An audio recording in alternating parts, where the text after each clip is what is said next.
Hello student, welcome to Equator academy Dehradun. और एक छोटा सा वीडियो में आप लोगों के लिए लेके आया हूँ पंचायती राज सिस्टम से या पंचायती राज व्यवस्था से, जिसको हम लोग क्या बोल सकते हैं, स्थानीय स्वशासन भी यानी कि लोकल सेल्फ गवर्नमेंट भी बोल सकते हैं।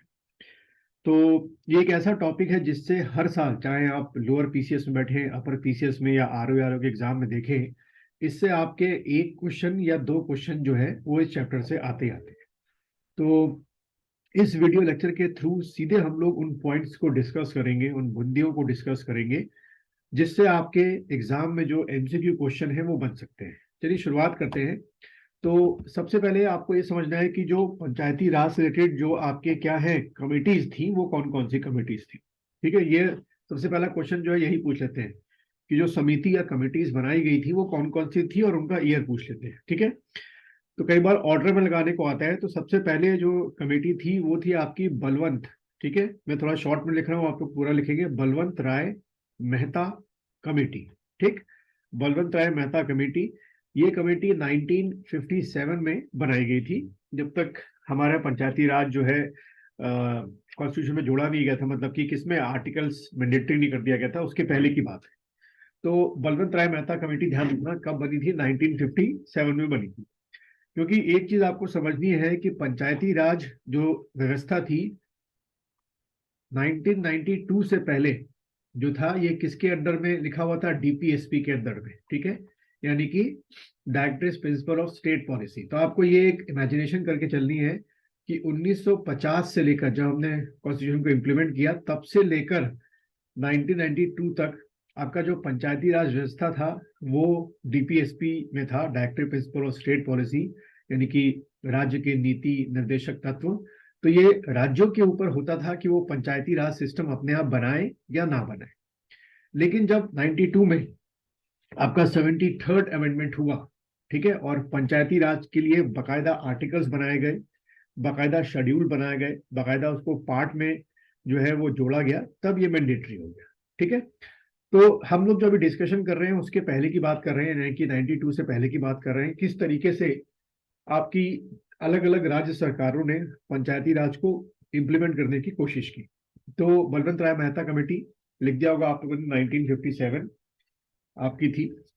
उसके बाद दूसरी कमेटी जो बनी वो थी आपकी अशोक मेहता कमेटी।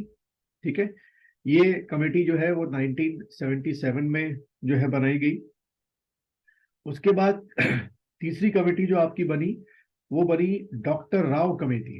ठीक है, डॉक्टर राव कमेटी, मैं इसको थोड़ा शॉर्ट में लिखा रहा हूँ। डॉक्टर राव ना करके अगर आप बुक्स में जाएंगे तो पूरा नाम है डॉक्टर PV.K. राव समिति या कमेटी। ये कमेटी जो है 1985 में बनाई गई। उसके बाद डॉक्टर आपके एल एम सिंघवी, ठीक है, LM सिंघवी कमेटी, ये 1986 में बनाई गई। और उसके बाद आपकी P.K. थुंगन कमेटी, ये कमेटी 1988 में बनाई गई। ठीक है, तो देखो यहां से ही आपका एक क्वेश्चन बन जाता है। या तो वो कमेटी को जम्बल्ड कर देंगे बच्चों और आपसे क्या पूछेंगे कि इनको क्रॉनिकल ऑर्डर में लगाओ कि पहले कौन सी कमेटी आई। तो बस आपने, कई चीजें ऐसी हैं जो इसमें रटाई मारनी है। बलवंत राय साहब जो है पहले आए, उसके बाद अशोक साहब आए, उसके बाद राव साहब आए, फिर सिंघवी साहब की कमेटी बनी, और सबसे आखिरी में थुंगन साहब की कमेटी 1988 में बनी। ठीक है, नाउ सेकेंड एक असाइनमेंट मैं आपको दे रहा हूं कि इस वीडियो को देखने के बाद आप लोग क्या करेंगे, इसके आगे के उस समय के जो पीएम रहे थे उनकी एक लिस्ट तैयार कर लेंगे।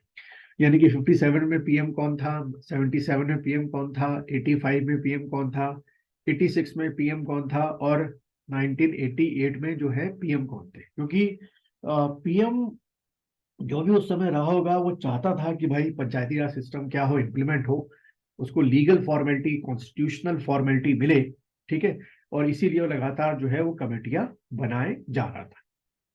उम्मीद है यहाँ तक आप लोगों को समझ में आ रहा होगा कि किस तरीके से आपको इसको प्रिपेयर करना है और कैसे आपके अपर पीसीएस, लोअर पीसीएस और आरओ के एग्जाम में ये सारी चीजें बच्चों आ सकती है। अब अगली हम बात करें कि पंचायती राज सिस्टम जो है उससे रिलेटेड कौन कौन से अमेंडमेंट है या कौन सा अमेंडमेंट है और कौन सा आर्टिकल है। तो देखो ये चीजें रट्टा मारनी है। सबसे पहला वो आपसे अमेंडमेंट पूछते हैं, तो अमेंडमेंट है 73rd अमेंडमेंट, ठीक है, जो कि 1992 में जो है वो पारित हुआ था, ठीक है, यानी कि पास हुआ था। और इस 73rd अमेंडमेंट के पास होने से पंचायती राजों को, यानी कि पंचायत राज को क्या मिला, एक कॉन्स्टिट्यूशनल जो स्टेटस चाहिए था हमें वो मिला। दूसरा, ये 73rd अमेंडमेंट को पास करने के बाद क्या क्या चीजें आपके कॉन्स्टिट्यूशन में एड ऑन हुई, ठीक है, या रिव्यू मतलब दोबारा उसको बनाया गया, ठीक है, कैसे तो हिंदी में पुनः स्थापित किया गया, रीस्टैब्लिश किया गया। तो सबसे पहला पार्ट 9 ऐसा नहीं कि पहले था, नहीं पहले था लेकिन दोबारा रीस्टैब्लिश किया गया।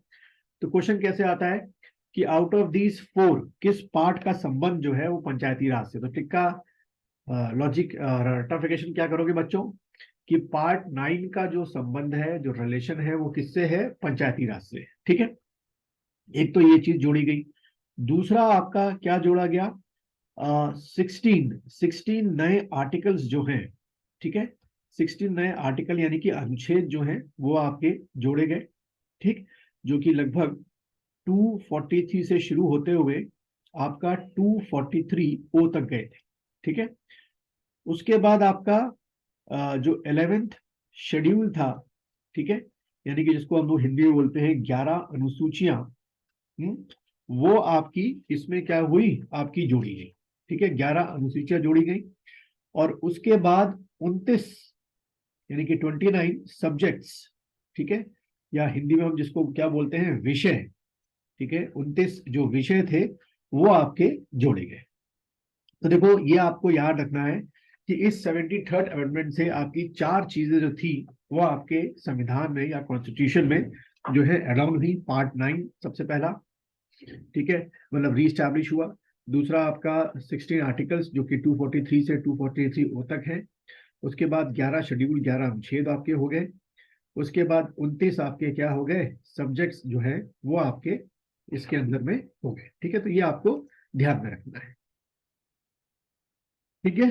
तो यहां तक आप लोगों को मुझे उम्मीद है कि समझ में इतना आ गया होगा। अब क्या होता है कि एग्जामिनर जो है थोड़ा सा और एक स्टेप आगे चला जाते हैं और वो इन जो 16 आर्टिकल्स हैं इनको लेकर भी क्वेश्चन पूछ सकते हैं, जैसे कि पिछले कुछ एग्जामों में देखा गया है। यानी कि हमें समझ में आ गया कि जो पंचायती राज है वो किसमें अब एड ऑन कर दिया गया है, 243 से शुरू करते हुए 243 आपका कहां तक, ओ तक। तो इसमें जो मेन मेन है, यानी कि इसके अंदर के जो मेन मेन है उनको थोड़ा सा हम लोग समझेंगे और आप लोग साथ में लिखते जाइए। सबसे पहला 243 ए में क्या है, ठीक है, अगर ऐसा क्वेश्चन आएगा तो 243 ए में लिखा हुआ है किसके बारे में, ग्राम सभा के बारे में। अब देखो यहीं से आपका क्वेश्चन बच्चों बनेंगे कि ग्राम सभा में, ये सॉरी, ग्राम सभा किस आर्टिकल में आता है इन चारों में से। नीचे आपके ऑप्शन होगा 243 ए, 243 बी, 243 सी, 243 डी। तो आप क्या टिक करके आएंगे बच्चों, ग्राम सभा किस आर्टिकल में होता है, 243 ए में आपका होता है। उसके बाद ऐसे ही 243 बी में आपका क्या लिखा हुआ है, कॉन्स्टिट्यूशन ऑफ पंचायत। पंचायतों का जो कॉन्स्टिट्यूशन है, कुछ तरीके के आप क्या मानेंगे रूल्स एंड रेगुलेशन, वो सब 243 बी में लिखा हुआ है। इसी तरीके से 243 जो इंपॉर्टेंट है मैं सीधे वो ले रहा हूं, 243 डी में क्या लिखा हुआ है, तो 243 D, D for delta, D में लिखा हुआ है reservation of seats, reservation of seats, ठीक है, कि जो एससी को जो रिजर्वेशन मिलता है, जो महिलाओं को रिजर्वेशन मिलता है, किस रेशियो में होगा, कैसे होगा, वो सारी चीजें किस में लिखी हुई है, डी में। तो ये सीधा आपको रट्टाफिकेशन करना है कि 243 में क्या है, आरक्षण संबंधित आपकी चीजें हैं 243 डी में। उसके बाद 243 एच में क्या लिखा हुआ है, तो 243 एच में है टैक्सेस, यानी कि वो कौन कौन से ऐसे टैक्सेस हैं जो पंचायत क्या कर सकती है, इम्पोज कर सकती है। उसके बाद 243 के में आपका क्या लिखा हुआ है, इलेक्शन, कि पंचायतों के जो इलेक्शंस होते हैं उससे संबंधित सारी जानकारी जो है वो आपको कहाँ मिलेगी, पंचायत इसमें मिलेगी 243 के में, ठीक। तो ये इंपॉर्टेंट इंपॉर्टेंट बच्चों जो आपके आर्टिकल्स हैं और उनसे संबंधित जो फैक्ट है वो आपको याद रखने हैं। तो उम्मीद है आपको ये लेक्चर पसंद आया होगा, इतना छोटा सा वीडियो। अगर आपको पसंद आया है तो शेयर कीजिए, लाइक कीजिए। और ये या तो आपके आर ओ के प्रीलिम्स में आ सकता है, अगर वहां नहीं आया तो फिर ये आपके आर ओ के मेंस में आ सकता है। और अभी भी अगर आपने ये वीडियो लेक्चर्स मैंने जो तैयार कर रखे हैं अपने इक्वेटर दून ऐप पे परचेज नहीं किए हैं तो आप परचेज कर सकते हैं। इसका जो डिस्क्रिप्शन है वो आपको इस लिंक जो है इस वीडियो के डिस्क्रिप्शन में मिल जाएगा। लिंक से आप सीधे ऐप डाउनलोड करें और ये मेरा कोर्स परचेज करें। इसमें आपको तीनों जो प्रीलिम्स है वो कोर्स कवर अप होंगे, अपर पीसीएस, लोअर पीसीएस और आर ओ प्री और मेंस, दोनों इस जो वीडियो लेक्चर है उसमें क्या होगा, कवर होगा।